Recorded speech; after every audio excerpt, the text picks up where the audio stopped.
Hey guys, this is DeAngelo, Dr. Webster here with the Practice Biopsy Podcast. And today I have an amazing guest who this is not his first time on, but this is a very special visit to the podcast, Dr. Brett Kessler, who has just finished up his year as the ADA president. So, the topic of this little visit Brett's going to take with us is just basically a reflection on that first year. What was it like? What did we get done? What's still on the table to be done? Um, so to get into that, Brett, what is a day in the life like as ADA president? Is it like a 5 day a week job? Is it a few meetings a month? What does it look like? What are you doing on a day? Do you go to the office? Are you traveling? What's a day in the life? Yeah. Well, first of all, thanks for having me. We've developed I think, a great relationship over the years. I think Yeah, for sure. you were one of my first podcasts in office Mhm. way back when. So it's nice to be back to have the recap. Day in life of an ADA president, and every ADA president had different goals of what they wanted to accomplish. And, I wanted to be completely all in with maximizing my time in the role. I am one of the youngest ADA presidents in the past several decades. Yes, I'm aware. And so and I was really grateful. I had Dr. Linda Edgar as my predecessor as president when I was president elect, and she gave me a lot of room to run with a lot of the things that I wanted to accomplish. And then when I took over my role as the president, I was able to just hit the ground and go. My days, usually I got up a little bit before 5 a.m. every single day. East Coast, I live in Denver, Colorado, so I'm mountain time. And the East Coast dentists who wanted to talk always wanted to talk before work, which was 7 a.m. Their time is 5 a.m. my time. Yep. And so I had several hours of calls with individual dentists to start the day, and then we had business meetings, Zoom meetings throughout the day, and then usually committee work at night. It was constantly 16, 18-hour days. I was on the road about 225 days of the year. And I gave over 200 presentations to different groups over the course of the year. It was very intense, and I relied on my experience as an endurance athlete to manage these days, and I found ways to recharge so I can show up every single day as my best self. So for me, it was all in and all Yeah. encompassing, and I'm grateful for every moment that I had to serve in that capacity. I remember when you and I spoke as you were just getting into the role, you had a few goals on a few major points that you were going to work on. And I want to talk to you about what progress was made in those areas and what progress is still to be made in those areas. One of them was mental health for dentists. I know you were planning to do some work for that. What ground did you make in that area? I feel that I really elevated the conversation among the profession, and not just within dentistry, but within all the healing fields. I guess I'm kind of unique because, me being in recovery from substance abuse disorder, I'm very open about sharing my story. And, a few years in, to my sobriety and to my recovery, I realized, this is the best thing that's ever happened to me. Why am I ashamed of this? And I started talking about it, and I was able to elevate my story in a vulnerable way across the profession, in the hopes that many others would see that, whatever they're struggling with, they would see that there's a chance to get through it and still have a meaningful life. My message on wellness, not just with substance abuse, was I got to share it all over the country. And I didn't look at it just as a one aspect of wellness. I looked at it from 5 dimensions. I looked at it from the physical, mental, emotional, spiritual, and social. And so my hope was that if I had to hit a rock bottom before I was able to come back up from near death. And I really, don't know why I'm alive, but I'm grateful that I am. But what if we can catch people on that downward slope of the sine wave and be able to turn it right back up? Clinical burnout, signs of clinical burnout in our profession encompass 82% of our colleagues are showing signs of it. And so we were, able to elevate the conversation, encourage people to get help. During my year, we implemented an instrument called Talkspace Go, which was a phone app that was dedicated to mental health resources, where you can take a little test and a report will come out based on how you answer the test. You may be suffering from burnout. You may be suffering from depression, substance abuse disorder, anxiety disorder. And here are some reports on what that means. Here are some groups that you can join. And oh, by the way, here are 3 counselors that you can access through the app for free as being a member of the ADA. And it's a way that people can access help with dignity from their own office, not have to, take time off from their practice and sit in a waiting room. So I feel like it made great reach. So that's a free source for ADA member dentists. Yeah. Yeah. And then another thing that I thought we made some great headway in. So when I hit my bottom in Michigan, and then I moved to Colorado. When I had to apply for license, and my license in Colorado, I had to answer certain questions about my mental health and physical health. And we call them stigmatizing questions. And they wanted to know about my substance abuse and my treatment and stuff like that.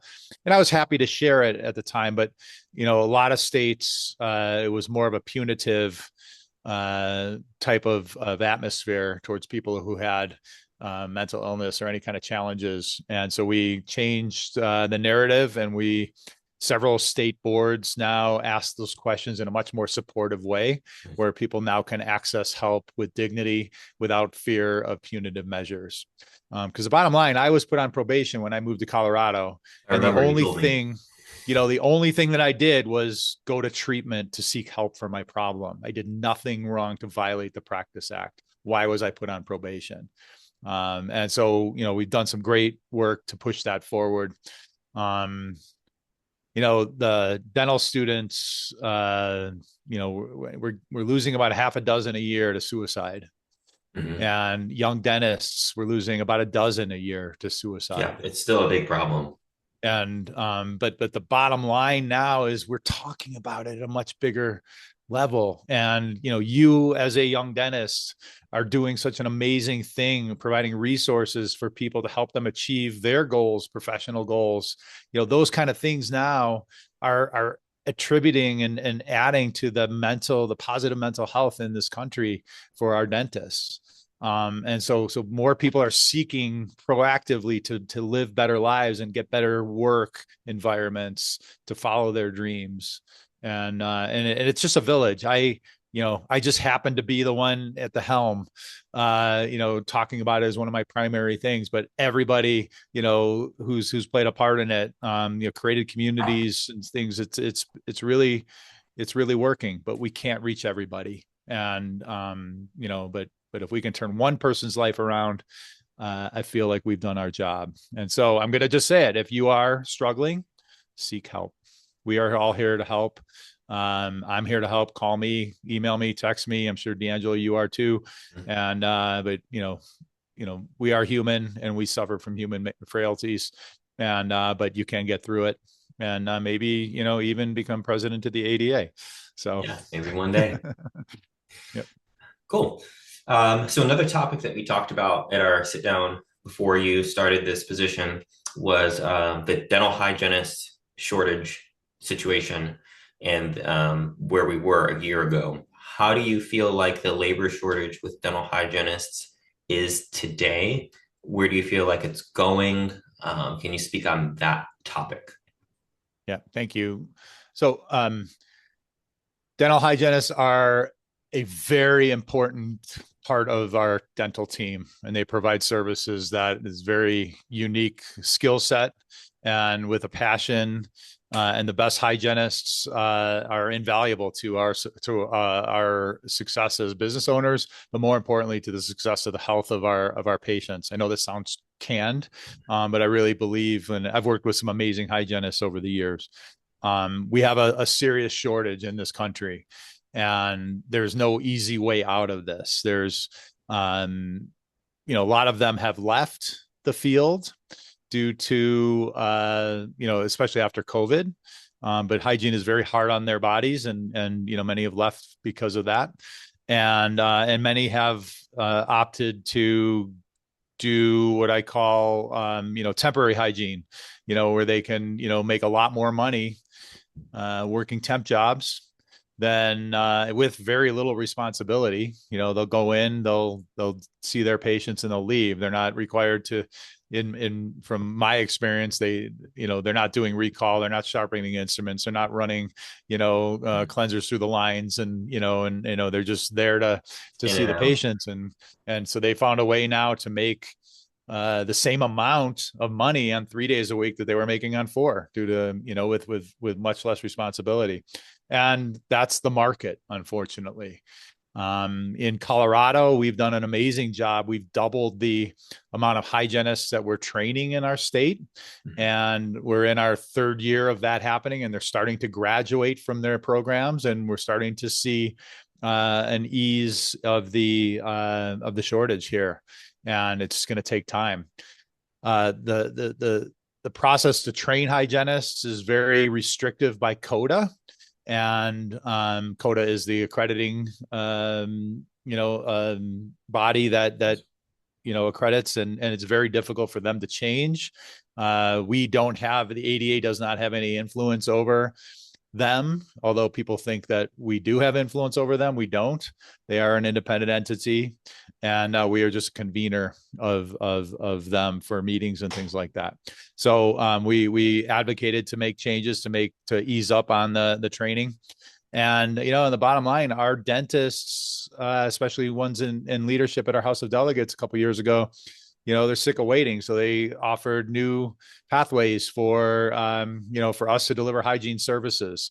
Yeah, it was dental students and internationally trained dentists.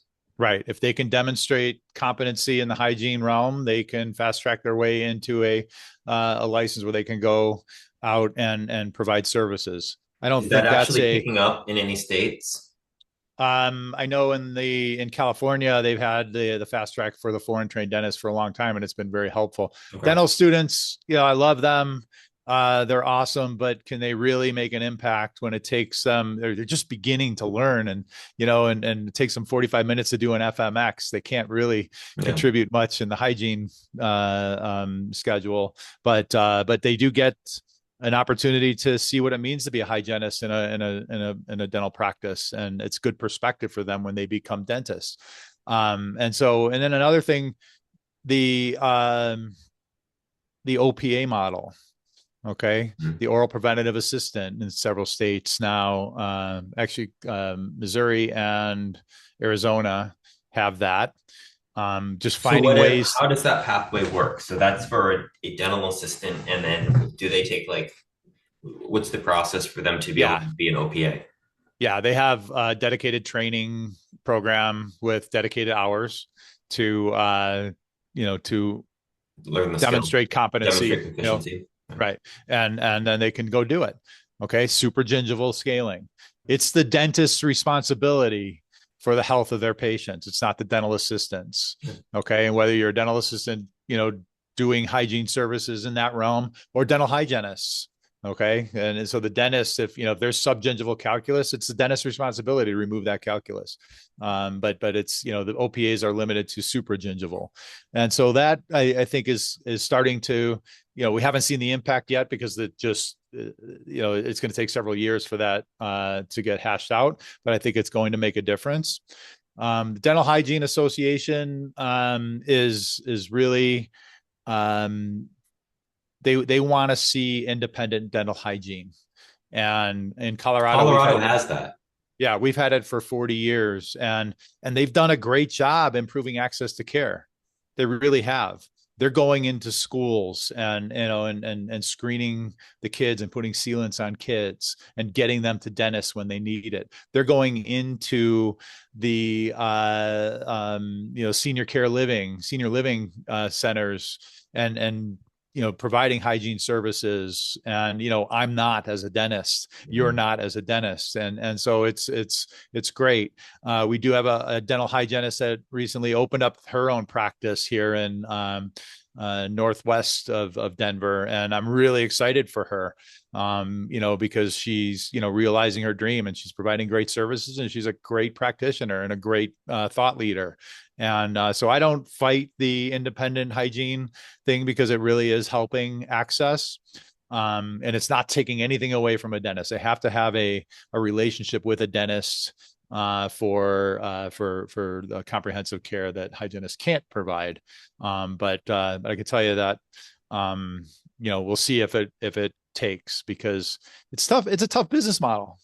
You as a private practitioner, me as a private practitioner, when I practiced, obviously I wanted to see production out of my hygiene department. But my key indicator from the hygiene department wasn't how much she was producing, but what was being scheduled out of her chair and then appointed. Okay, because it was a catalyst for restorative dentistry, and that's where our profit centers lie. So that's how my practice worked. And like I said, I think that the dental hygienists have an opportunity to really help play a role in improving the overall health of our patients in ways that we as surgical based dentists can't and don't. And I relied upon my hygienists to provide those kind of services for the betterment of my patients. If you had to predict, we rattled off a couple different solutions that have been interventions to deal with that situation regarding the hygienist labor shortage. If you had to predict out to the future, which one do you think will most likely be the one that makes a bigger impact, or the one that the dental profession is most likely to lean into over time? Increasing the number of hygienists we're producing. Yeah. We've been producing dentists and Michigan's hygienists. Opening like 3 more hygiene schools in the next couple of years. Yeah, we've been training dentists and hygienists in a 1-to-1 ratio for decades now. Mm-hmm. And so we knew this was coming, and every dentist has more than one hygienist working for them. Yeah. And it should be double the amount of hygienists that we're producing. The problem is that it's hard for dental schools to make it on the hygiene training program. And it's too expensive to train them, and dental schools are barely making it already, and that's why dental school tuition is so high. So it's a challenge, but creative ways, to boost the number that we're training is the way out, in my opinion. And we partnered with Delta Dental of Colorado to open up more slots, double the number of slots here, and now we're starting to reap the benefits of that. When you say you partnered with them, is the ADA like subsidizing the program so they can have more slots? Like, how does that work to be able to expand the hygiene seats when it does economically create a challenge for the schools? Yeah, so this was a partnership that happened with the Colorado Dental Association, led by Delta Dental, saying they recognize there's a problem, and they wanted to help solve the problem, and they funded the new slots. Okay, cool. So it's we have to be and so as president of the ADA, we have to be playing in the sandbox with all the players of and the insurance companies are one of the players, right? Yeah. So can you talk about the role of strategic partnerships with dental insurance companies, such as the example you just gave? How big of a role? Because I know from talking to a lot of dentists, and some chatter on dental Facebook, social media, a lot of dentists, particularly those who advocate not joining the ADA, typically say, well, the ADA is bought and paid for by insurance companies. How, from your point of view, is the strategic partnership relationship between the ADA or state dental associations and dental insurance companies like Delta Dental for different initiatives? Like, what does that relationship actually look like? There really is no relationship, nothing formalized whatsoever. We have have a very strong advocacy for insurance reform because we can't get them to change their business models. So we have to do it through legislative matters or legislative measures. And I think we've had, 45 to 50 state laws that have passed this year to change a lot of the way they do business. So we do meet with them on a regular basis to see if there's areas we can work together. And, we're always seeking that. Like the hygienist seats, right? Right, exactly. Yeah. Or, even funding dental schools. They are, benefactors for several dental schools around the country. And, ADA has nothing to do with that, but dental schools have to find ways to get their funding. Yeah. And, and if they're willing, they're going to take it. So, but we have no formal relationship with any insurance companies. We are, I could tell you, finding ways to creatively improve the benefit with several companies.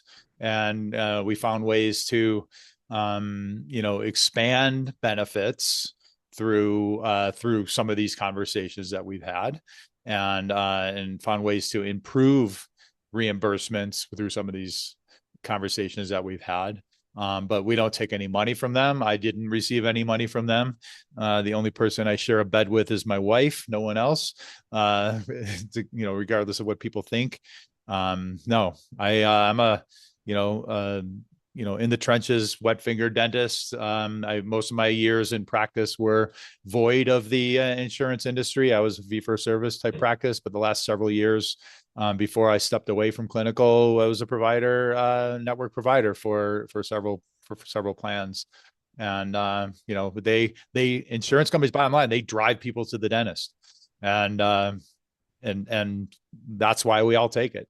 So. Okay. Speaking of insurance, something that we talked about before as well was reform in the reimbursement of traditional PPO insurance.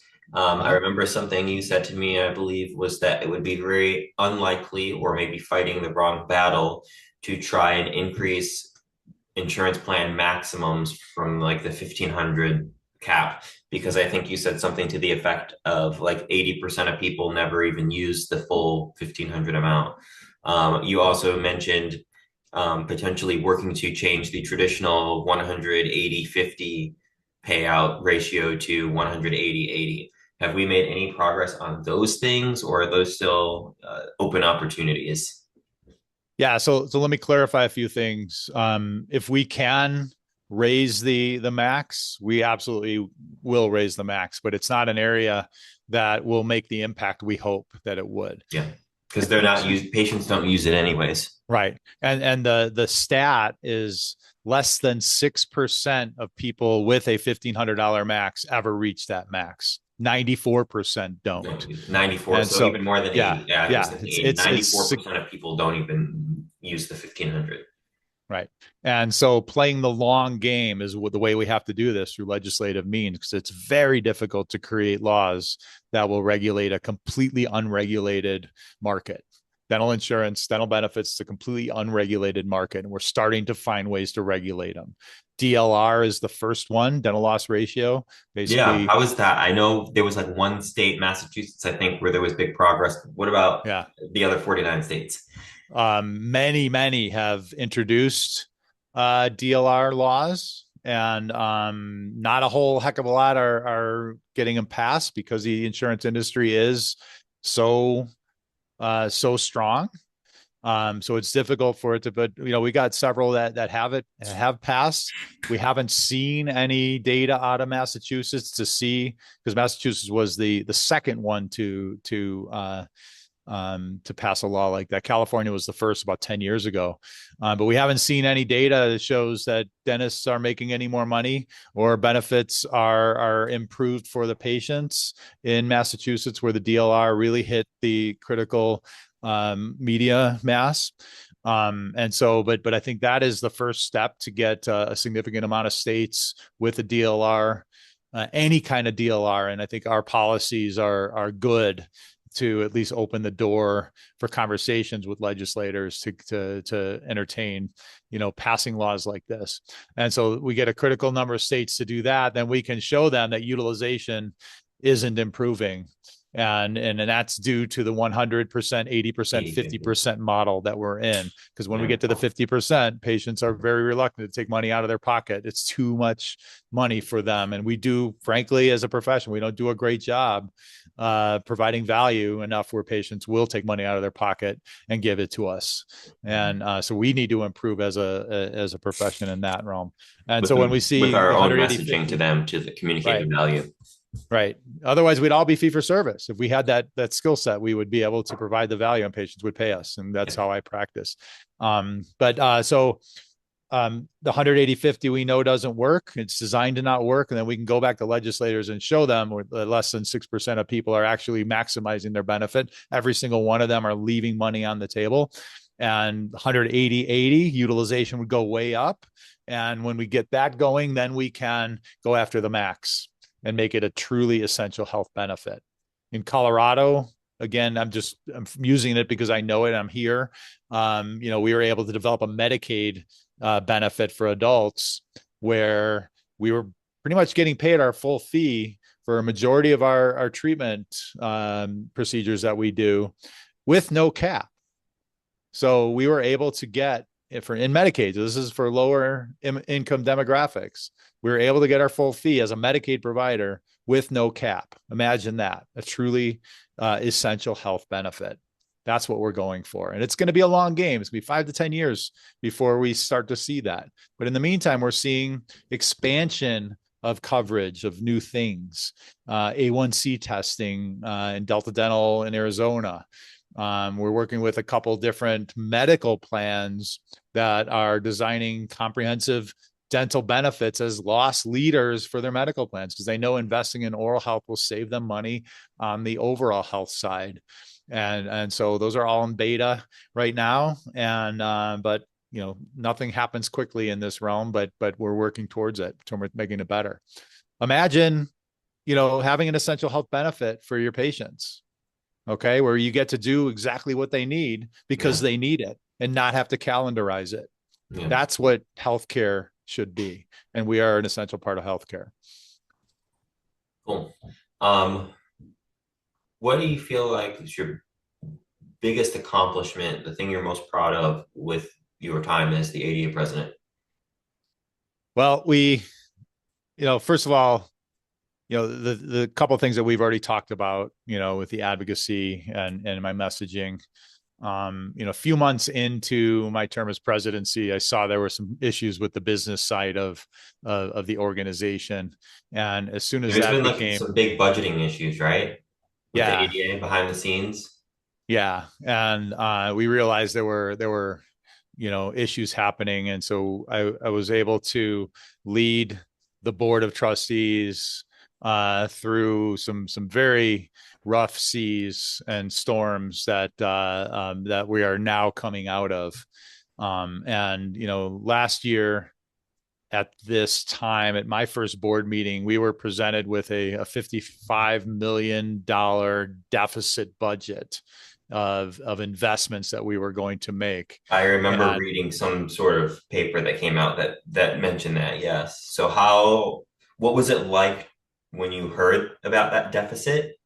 And how did you take finding out about that? And then how did you work with that information as a leader? Well, I'll tell you, the deficit wasn't that we were operating at a loss. We were investing in new technology and new endeavors. Okay. And so we were taking, like any business, when you open up your business, you are, when you take $1 million, loan out for your practice, that's a $1 million deficit for that year. Okay. And that's what we were doing.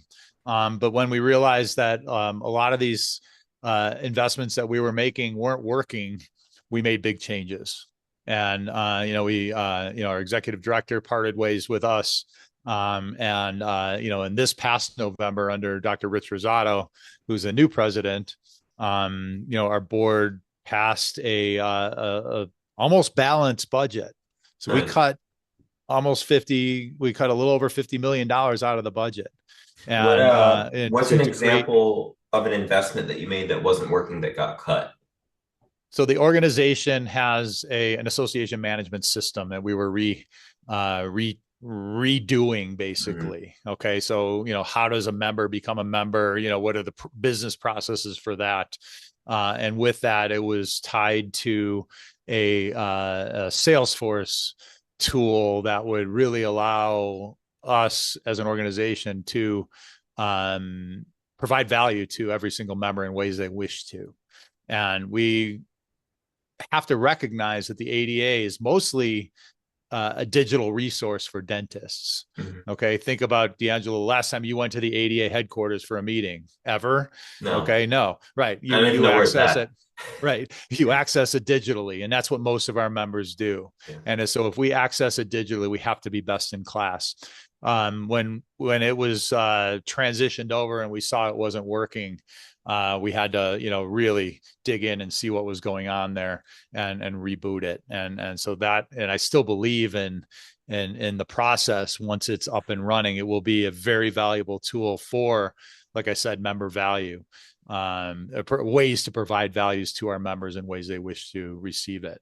So that was one example. As any big organization, there's always ways to improve efficiencies. And we found all sorts of ways to improve efficiencies. And we're in the process right now of selecting a permanent executive director. And we should have that probably by the first quarter next year. The executive director's job is to implement the business plan of the organization. The board's job is to set the vision for where the organization should go. And so, right now we're kind of just in a reboot mode.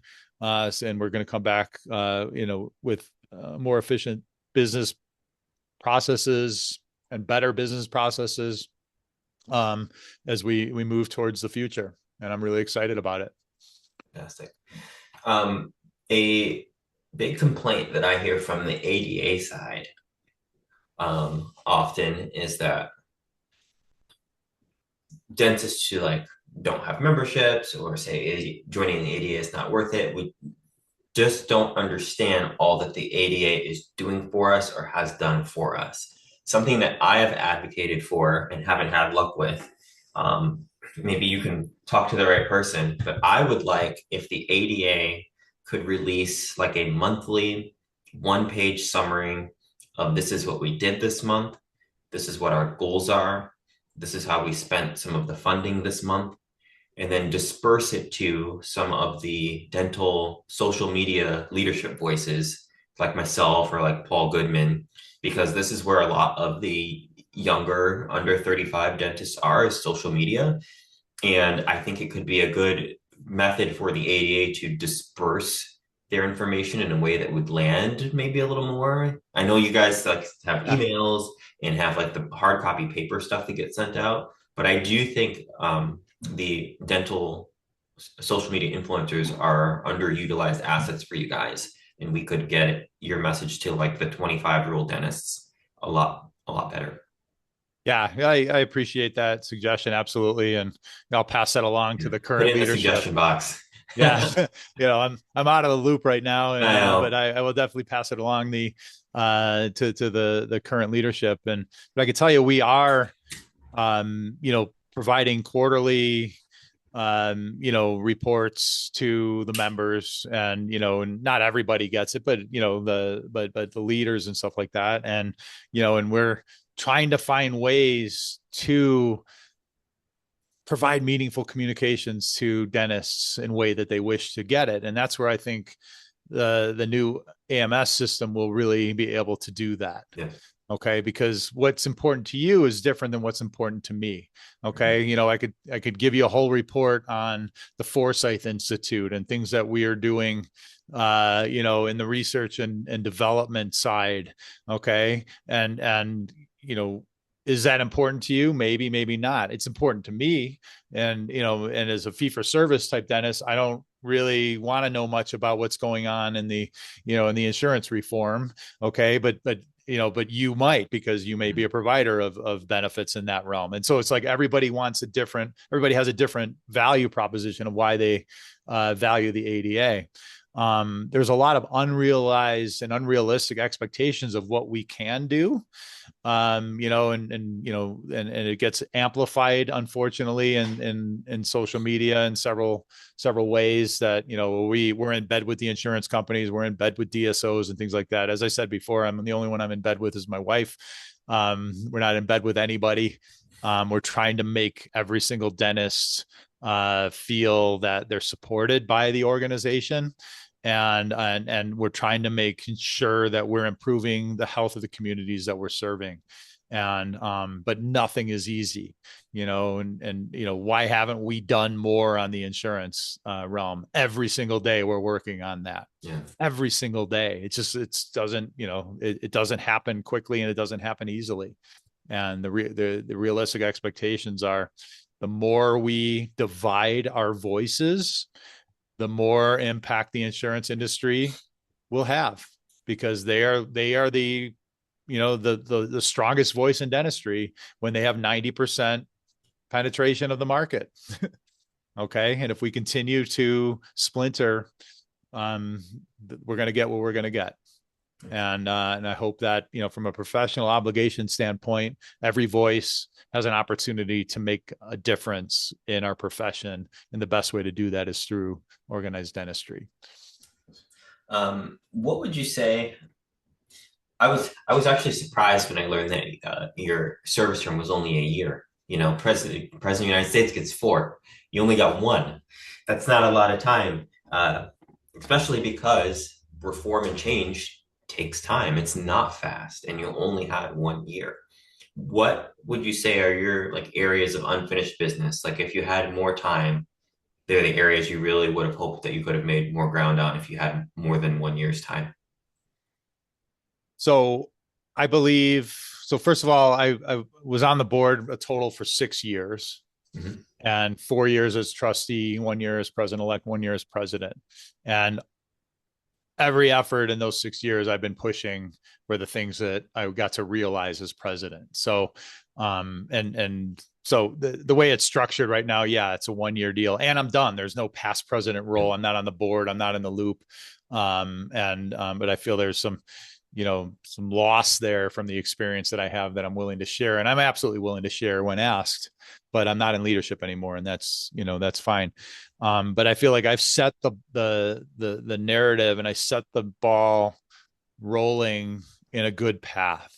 Okay. I feel that we are looking towards a much better future as dentistry is evolving. So I mentioned before the Forsyth Institute. So we've got a lot of innovation that's coming out in the next couple of years that we're doing research on that will change the landscape of dentistry. So that's exciting. I'm chairing a committee, a task force for the ADA. It's called Oral Health 2050. What will the delivery of oral health look like 25 years from now? And I feel that's one of our biggest obligation as the leader of the profession is to ideate what is possible for our profession. And I think we're doing a great job with that. So I'll be working on that realm. Medical dental integration is very important to me. And I think we've opened up conversations that we've never had before. For the first time ever, I got to serve on a panel with the president of the American Medical Association and the president of the American Nursing Association to talk about ways that we can work together. So that ball's in motion. And then wellness. I pray every single day that every dentist knows that resources are available for them if they're struggling, and that we have a country where we can humanize our existence as dentists and as practitioners of this wonderful profession. And this wonderful profession that we're in should allow us to live amazing lives. And so many are still suffering. And and I just pray that we don't lose any more of our colleagues to mental illness. So, I wish I could have finished that, but it's a job. None of these jobs are things that will ever be finished. Yeah. Okay. You just pass the baton, and then they keep running, right? Right. Right. And I have full confidence in Dr. Rosado, who's the current president of the ADA. He's going to be a leader for the ages. Okay. He really knows what he's doing. And he is driving this profession forward and driving this organization towards success. And everything that people want, he's passionate about. A lot of the complaints that you already mentioned, he's really passionate about fixing, and he's leading a really strong board along those lines. So I feel we're in a good place. We've still got a lot to do in evolving the organization as a whole, and that'll happen in time. But in the meantime, I think the profession's in a better place. Brett, I really want to thank you for your time. We are coming up on our time for this episode, but I want to congratulate you on a great year and congratulate you on the basically reaching the mountaintop of political dentistry. I know that's a great personal achievement for yourself that you should be proud of, in addition to all the things that you did working hard for us as dentists in the past year. I also want to applaud you for being thus far, by far, the most accessible ADA president that I feel like we've had, willing to go on podcasts, willing to go on social media and talk to dentists and really get out there and make us feel like we're in the room. I want to thank you for that. Yeah, well, thank you for your friendship, and thank you for offering me the platform to do that. It's a two-way street. You offered that and I took it. And so I appreciate that. And I appreciate what you're doing. And I appreciate everyone who is following you and going after their dreams, because that's what you're a catalyst of. And I love that. And hopefully, we can have more of these conversations down the road. So Absolutely. Happy holidays, my friend. Thank you, Brett. Happy holidays.